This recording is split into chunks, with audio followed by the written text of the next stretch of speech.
Respira un momento. Mira a tu alrededor. Cada rincón que te rodea una historia, un pequeño susurro de tu día a día. A veces son recuerdos luminosos, otras, pendientes que se han quedado atrapados en el silencio del tiempo. Y aunque no siempre lo notemos, nuestra mente percibe cada detalle. El cerebro, tan sensible y sabio, registra incluso aquello que creemos ignora. La silla donde dejamos ropa por un momento, la mesa que prometemos despejar mañana, el cajón donde terminan los luego veo que juego con esto, el orden exterior como reflejo del orden interior es una idea que, aunque para sencilla, contiene una profundidad que a menudo paramos por alto. Nuestra mente interpreta el mundo a través de señales, muchas de ellas invisibles para la lógica consciente, pero muy potentes para nuestro sistema emocional.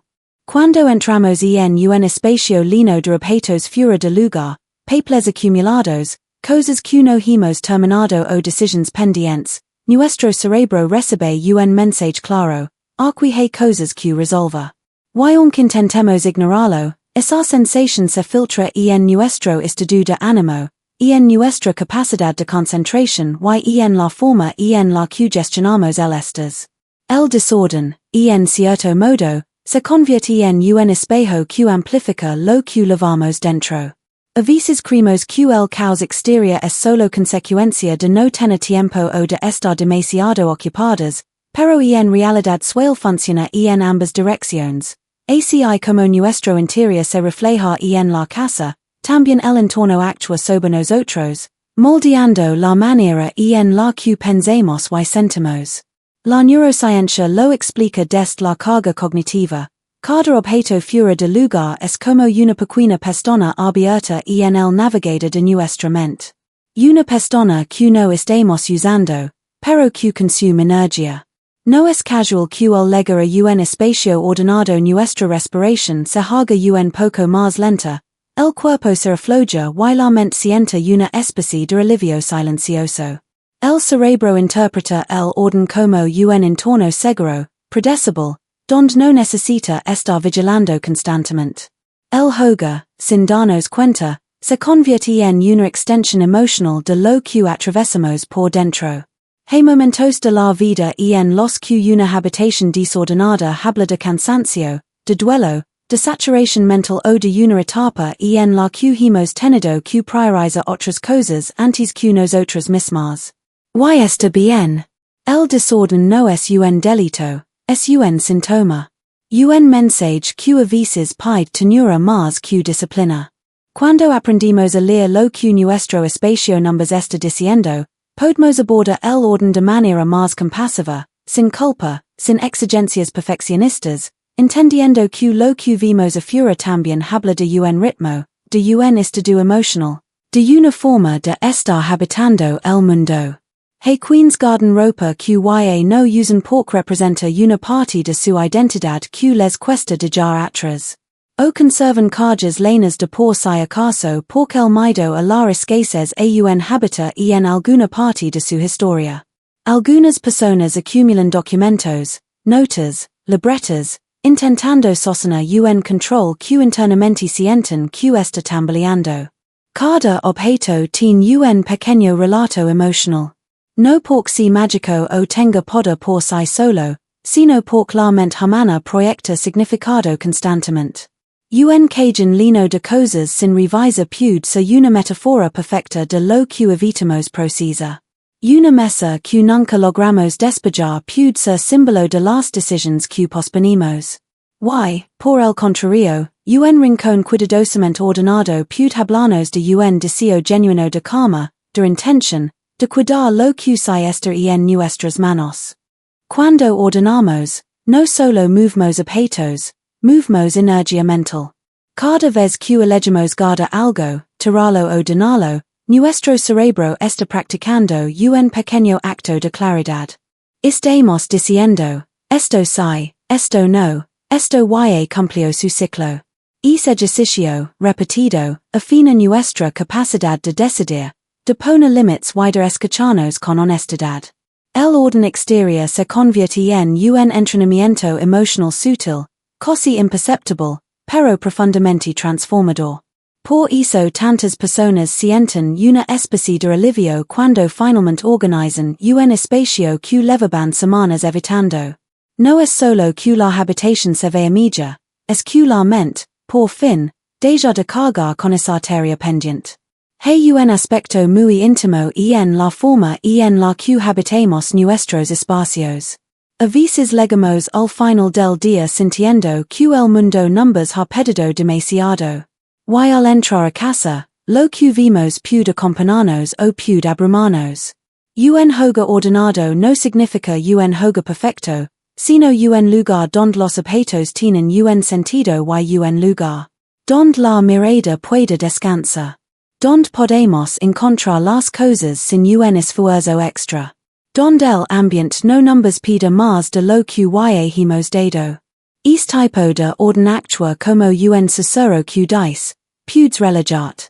Y esa sensación es un balsamo para un cerebro que vive en un mundo saturado de estímulos.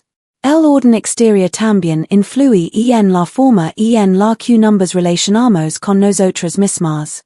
Cuando dedicamos aunque sea unos minutos al día a organizar un rincón, estamos practicando una forma de autocuidado profundo. No es solo una tarea doméstica, es un acto de atención plena, de presencia. Al decidir que se cuida y que se ve, nos escuchamos. Al limpiar una superficie, ordenamos también una parte de nuestra mente.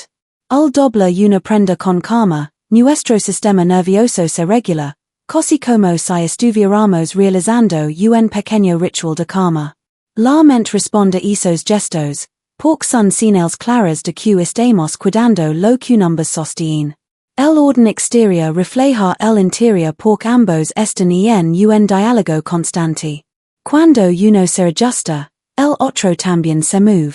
Y aunque no podemos controlar todos los aspectos de nuestra vida, si podemos elegir como queremos que se sienta el espacio donde descansamos, pensemos, reemos y nos recuperamos. Un espacio que, poco a poco, puede convertirse en un recordatorio sutil de quienes somos y de la paz que merecemos habitar. Los micro-hábitos tienen una cualidad casi mágica, son tan pequeños que parecen insignificantes, pero tan constantes que terminan moldeando estructuras profundas dentro de nuestro cerebro. La neurociencia lo explica como neuroplasticidad incremental, un proceso en el que cada gesto, por mínimo que sea, deja una huella. La suma de estas huellas crea caminos neuronales más eficientes, más calmados, más alineados con la versión de nosotros que queremos fortalecer. Y eso es lo más hermoso, no necesitamos grandes transformations, solo microacciones repetidas con gentileza. Cuando pensemos en ordenar la casa, solemos imaginarnos un proyecto enorme, un esfuerzo que requiere tiempo, energía y un ánimo especial que casi nunca llega. Pero los hábitos japoneses nos enseñan que el orden no se conquista con grandes maratones, sino con pequeños rituals que se integran en el flujo natural de la vida. Será un cajón al instant, recoga un objeto que no pertenece al lugar donde está, dobla una prenda apenas la quitamos, limpia una superficie en 10 segundos. Son decisiones tan pequeñas que la mente no las percibe como esfuerzo, pero si las registra como señales de coherencia. Y donde hay coherencia, hay calma. Lo fascinante es como estos micro-hábitos logran algo que los grandes propósitos rara vez consiguen. Persistencia. El cerebro está diseñado para evitar lo abrumador, y cuando ve una tarea muy extensa la coloca en la categoría de amenaza energética. Por eso la postergamos. En cambio, cuando una acción es diminuta, casi automática, el cerebro la interpreta como segura. No requiere demasiada planificación, no despierta ansiedad, no activa la sensación de no tengo tiempo. Por eso aceptarla se vuelve fácil, y repetirla se convierte en un gesto natural que se incorpora sin resistencia. Cada microhábito de orden es, en realidad, un mensaje que nos enviamos a nosotros mismos. Es decirnos, te cuido en los detalles. Y los detalles son poderosos porque son constantes. El corazón, por ejemplo, no late una vez fuerte al día para mantenernos vivos, late miles de veces de manera suave. Lo que sostiene nuestra experiencia diaria no son las grandes decisions, sino los pequeños gestos que repetimos sin darnos cuenta. Por eso, cuando integramos micro-hábitos en la casa, también los estamos integrando en nuestra mente. Un micro-hábito japonés especialmente revelado, el ahora mismo. Si algo toma menos de un minuto, se gesta inmediato. Esta idea, que parece tan simple, tiene un efecto profundo en el cerebro. Cada vez que hacemos algo ahora mismo, evitamos que la tarea se convierta en un pendiente mental, y los pendientes mentales son uno de los principales generadores de estos. La mente los guarda, los repasa, los convierte en un ruido de fondo que cansa. Cuando actuamos en el instant, apagamos ese ruido antes de que aparezca. Liberamos pequeñas porciones de energía que, sumadas, transforman nuestra sensación de ligereza al final del día. Otro aspecto importante de los micro-hábitos es que funcionan como anclas emocionales. Por ejemplo, tender la cama por la mañana puede parecer irrelevante, pero es un gesto que marca el inicio del orden del día. Es una señal para el cerebro de que el caos empieza a tomar forma. Del mismo modo, lava un plato justo después de usarlo evita que la cocina se convierta en un recordatorio constante de tareas pendientes. No estamos ordenando solo el espacio, estamos entrenando a la mente para no acumular, para no posponer, para actuar desde la presencia. Los micro-hábitos también tienen un efecto terapéutico porque numbers devuelven el control. En un mundo que a veces se siente impredecible, esas pequeñas actions que se dependen de nosotros numbers brinda una sensación de seguridad interna. Cuando abrimos un cajón y todo está en su sitio porque durante semanas lo hemos mantenido así con gestos rápidos, sentimos que somos capaces de sostener un orden que antes parecía inalcanzable. Esa experiencia de autoeficacia se traslada a otras áreas de la vida. Trabajo, relations, decisions personales. No es exagerado decir que los micro-hábitos de orden construyen autoestima en silencio. La acumulación de estos gestos también cambia nuestra relación con el tiempo. Empezamos a vivir de manera más consciente. En lugar de posponer, elegir el mañana, o guardar tareas para un futuro que ya está saturado, comenzamos a actuar en el presente. Esto modifica la percepción interna de carga mental. El día se siente más liviano, más fluido, menos lleno de cosas por hacer. Y al llegar a la noche, hay una claridad distinta, una tranquilidad que no viene de grandes logros, sino de pequeñas coherencias repetidas. Otro elemento transformador es que los micro-hábitos abren espacio para la gratitud. Cuando mantenemos un espacio ordenado con gestos simples, podemos apreciar mejor lo que tenemos. Un escritorio despejado invita a valorar la luz que entra por la ventana, la textura de una taza, la suavidad de una planta. El orden revela belleza. Numbers permite notar aquello que normalmente queda oculto bajo el ruido visual y emocional del desorden acumulado. Esta capacidad de ver lo que numbers rodea con más claridad refuerza la sensación de bienestar. Los micro-hábitos también numbers enseñan una lección importante, que el orden no es un destino, sino un movimiento continuo. No se trata de llegar a un punto perfecto, sino de cultivar una relación amable y constante con nuestro espacio. La repetición de pequeñas actions crea una danza orgánica entre nosotros y nuestro entorno. Numbers volvimos más atentos, más presentes, más equilibrados. Empezamos a anticipar lo que necesita ser cuidado antes de que se convierta en caos. Y en este gesto preventivo hay mucha sabiduría emocional, porque también sucede en la mente. Atendimos las pequeñas tensiones antes de que se vuelvan grandes turbulencias. Vivimos en un mundo acelerado que numbers empuja a buscar cambios radicales, pero la verdad es que la transformación más profunda suele nacer de los detalles. Los micro-hábitos son como semillas diminutas que, con constancia, se convierten en raíces firmes. Raíces que sostienen la calma, la claridad y la sensación íntima de equilibrio. Esa repetición suave y casi silenciosa, donde comienza la verdadera armonía entre el espacio que habitamos y la persona que estamos ligando assert el poder del ahora mismo es uno de esos conceptos que, al escucharlo, suena obvio, casi demasiado simple, pero que en realidad toca una fibra profunda dentro de nuestra psicología cotidiana. No se trata de hacer las cosas con prisa ni de vivir en un estado constante de productividad. Se trata de entender cómo funciona la mente cuando pospone, acumula o posterga pequeñas decisiones que, con el tiempo, se transforman en cargas invisibles que consumen energía emocional.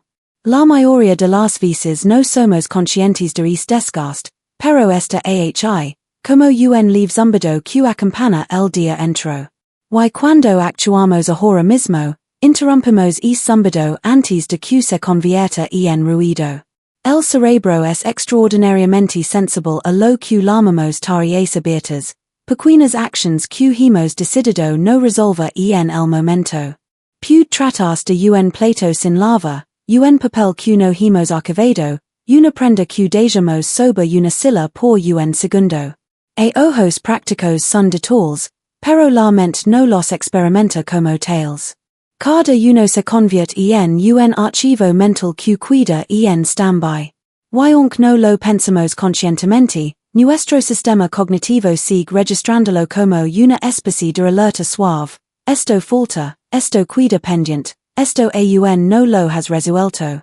Cuando esos pendientes se acumulan, la mente entra en un estado ligero de saturación que drena recursos atencionales y nos hace sentir más cansados aunque no sepamos exactamente por qué. El ahora mismo es una herramienta que corta la raíz de esa saturación.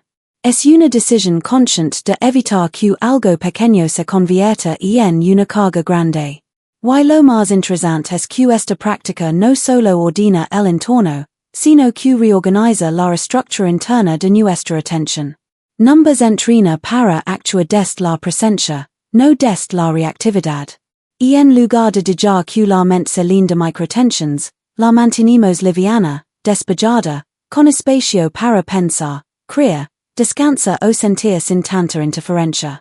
Cuando elegimos hacer algo en el instante en que surge, estamos enviando un mensaje directo a nuestra mente. Puedes confiar en mí.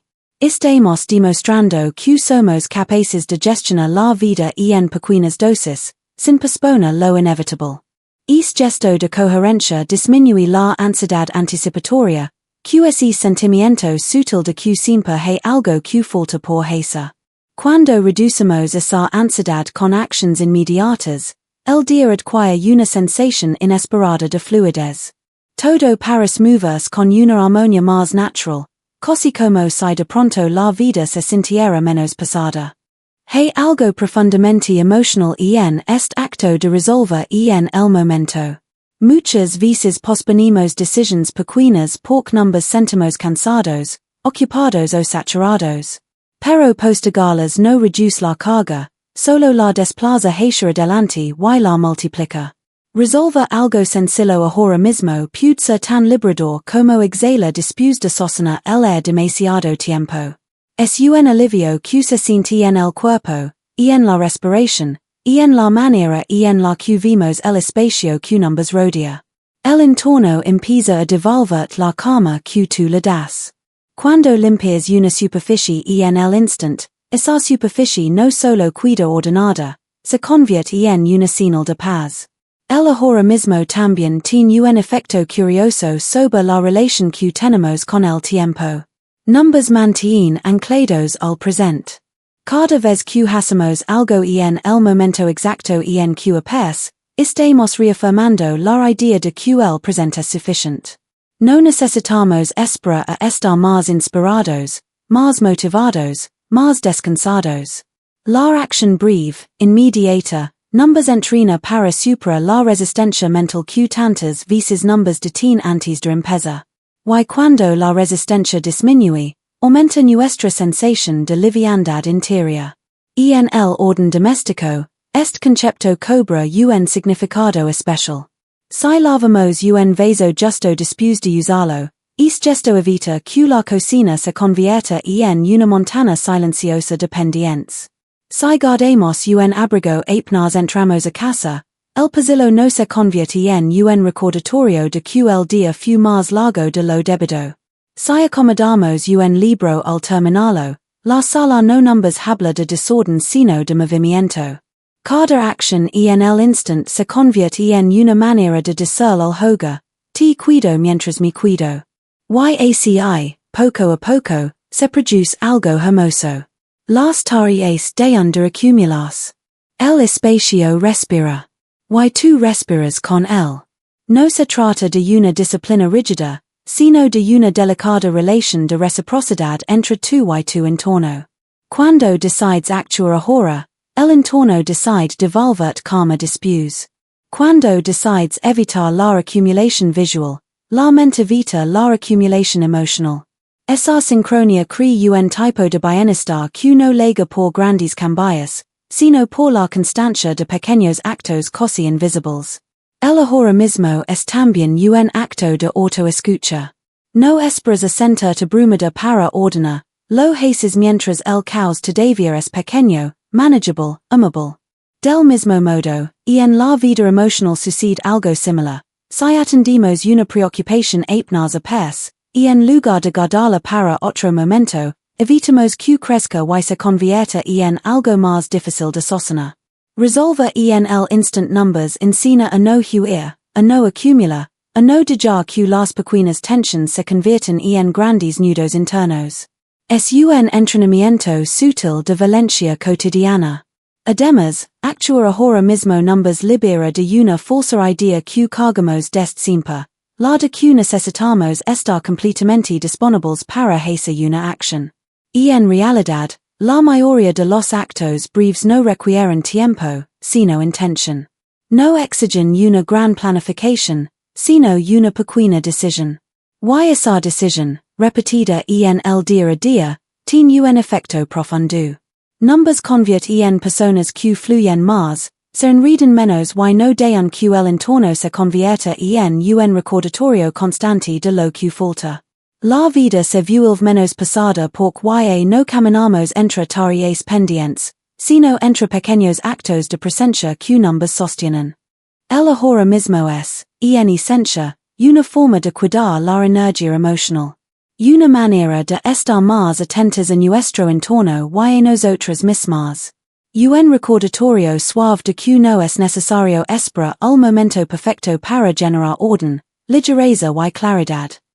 Que, incluso en los gestos más pequeños, podemos encontrar una fuente poderosa de equilibrio interior. La casa como un santuario emocional es una idea que, cuando la comprendemos de verdad, transforma por completo la manera en la que convivimos con nuestro entorno cotidiano. No se trata solo de decorar, organizar o mantener la limpieza, se trata de entender que cada espacio que habitamos actúa como un contenido de nuestras emociones, recuerdos y estados mentales.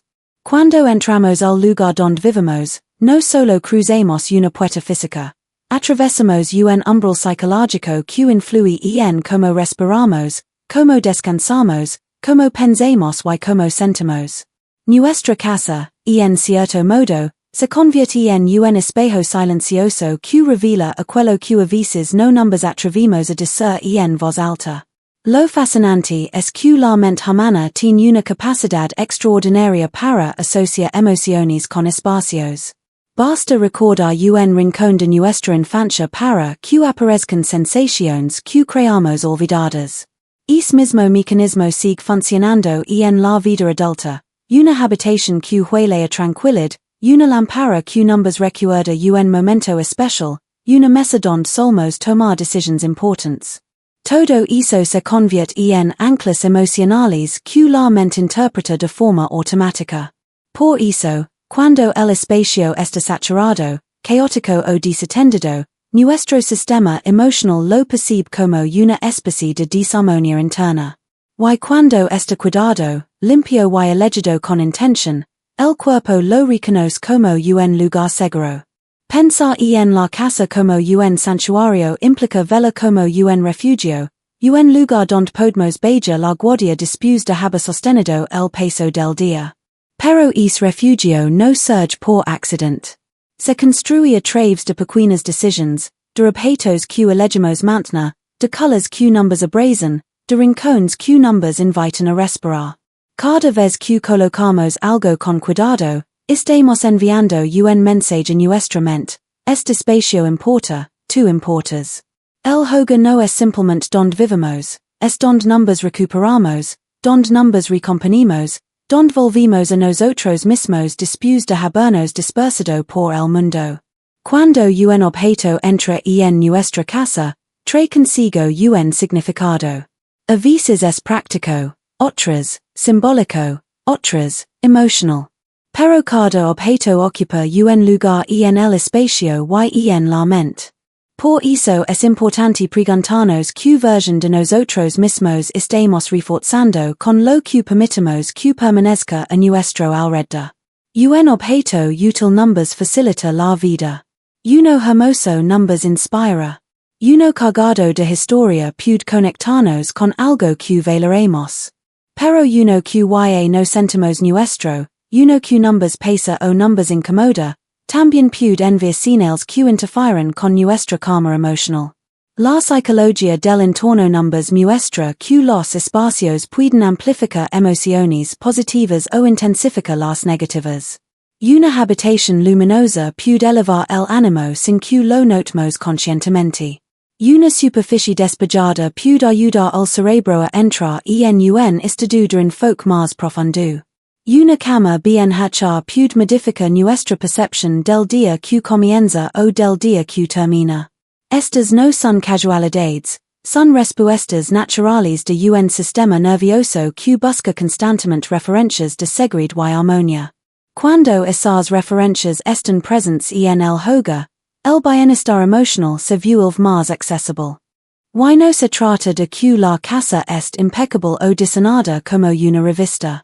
Un santuario emocional no es un lugar perfecto, sino un lugar vivo. Un espacio que refleja quienes somos de verdad, no quienes creemos que deberíamos ser. Hay hogares hermosos que se sienten fríos, como si todo estuviera colocado para ser visto, pero no habitado. Y hay hogares sencillos, incluso modestos, que transmiten una calidez inmediata, porque cada objeto parece tener una historia, un propósito, una intención. Lo que convierte un hogar en santuario no es el lujo, sino la conexión. Cuando empezamos a mirar nuestra casa desde este lugar más emocional, descubrimos algo revelador. Podemos usarlas para regularnos. Si tenemos un rincón donde siempre encendimos una vela al final del día, ese rincón se convierte en un recordatorio físico de que llegó la hora de bajar el ritmo. Si dejamos una manta suave cerca del sofá, cada vez que la usemos nuestro cuerpo aprende a relajarse. Si colocamos una planta en un lugar estratégico, esa simple presencia verde puede ayudarnos a respirar más profundo.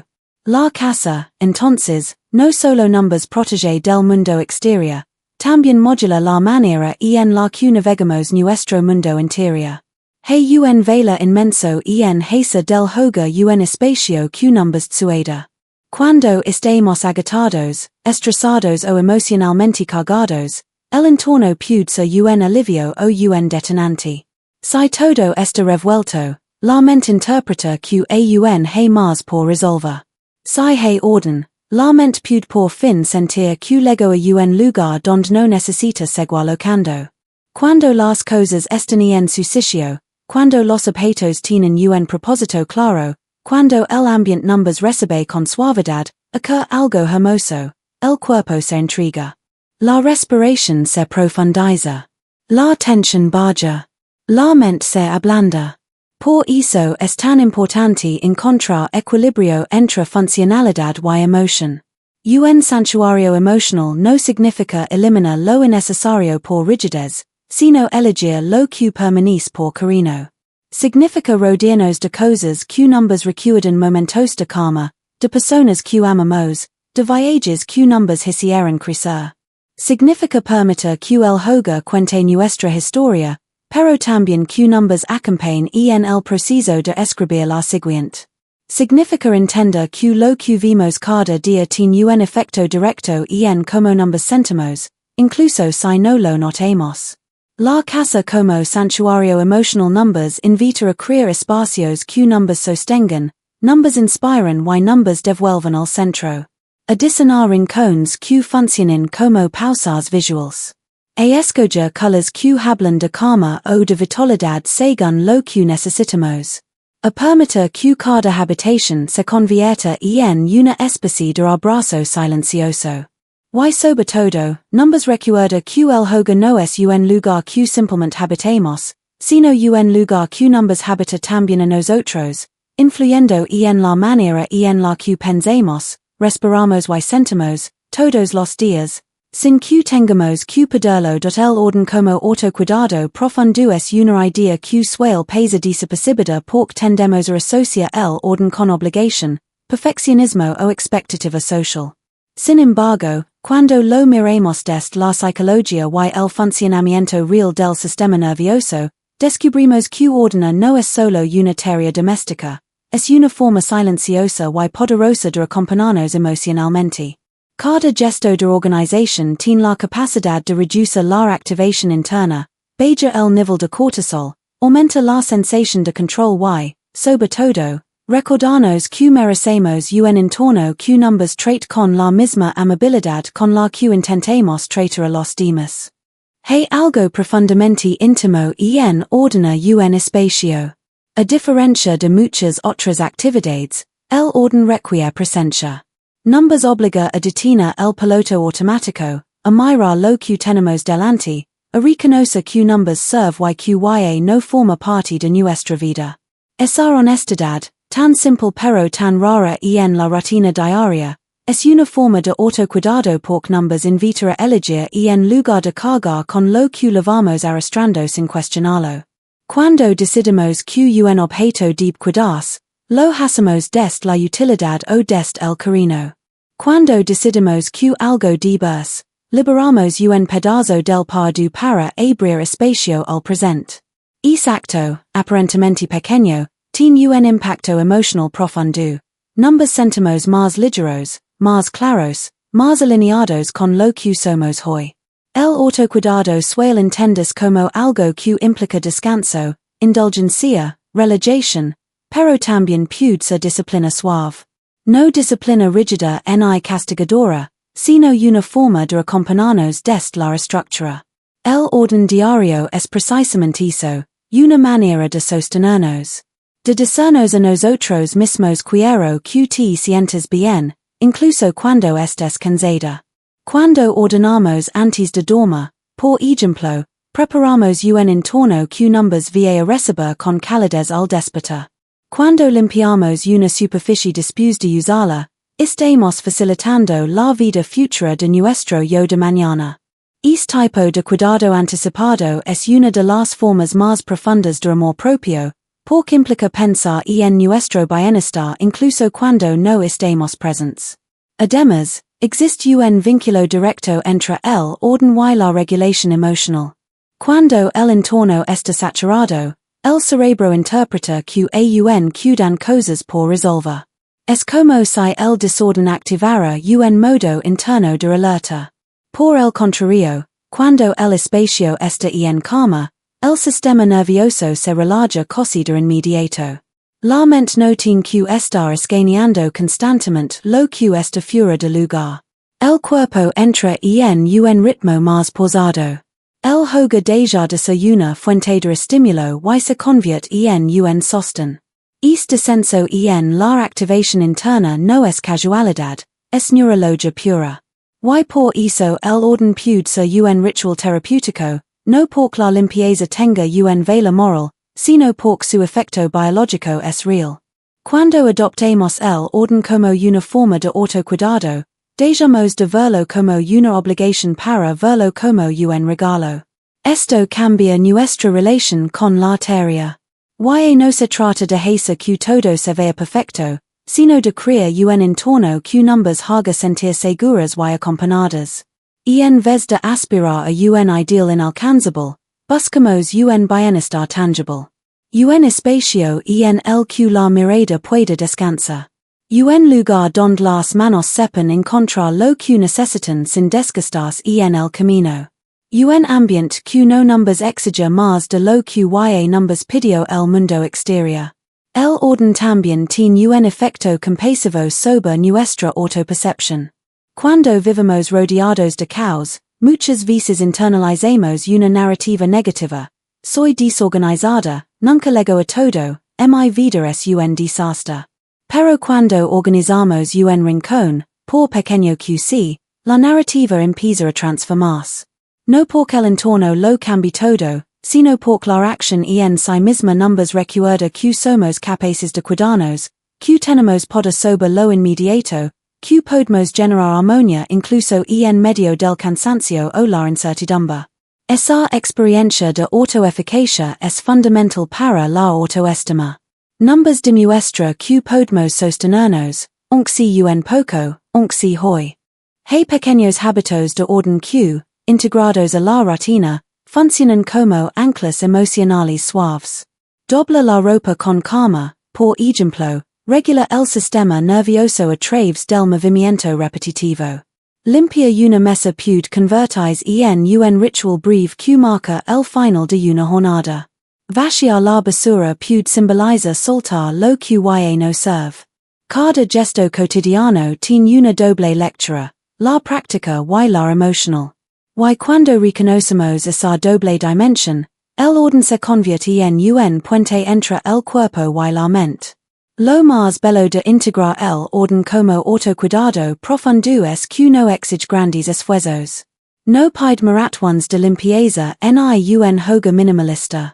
Pide intention. Pide presencia. Pide que miremos nuestro entorno como un aliado en lugar de verlo como una carga. Pide que aceptemos que merecemos sentir calma al entrar por la puerta de casa. Que merecemos que el lugar donde vivimos sea un reflejo de nuestra dignidad y nuestra ternura. Cuando el orden nace del amor propio y no de la autoexigencia, deja de ser un deber y se convierte en un espacio de reencuentro. Numbers ofrece un silencio amable en medio del ruido, una pausa en medio del caos, una señal tangible de que estamos cuidando la vida que tenemos entre las manos. Y aunque parezca un gesto sencillo, esa suavidad cotidiana tiene la fuerza de transformar no solo el espacio, sino la forma en la que habitamos el mundo y nosotros mismos.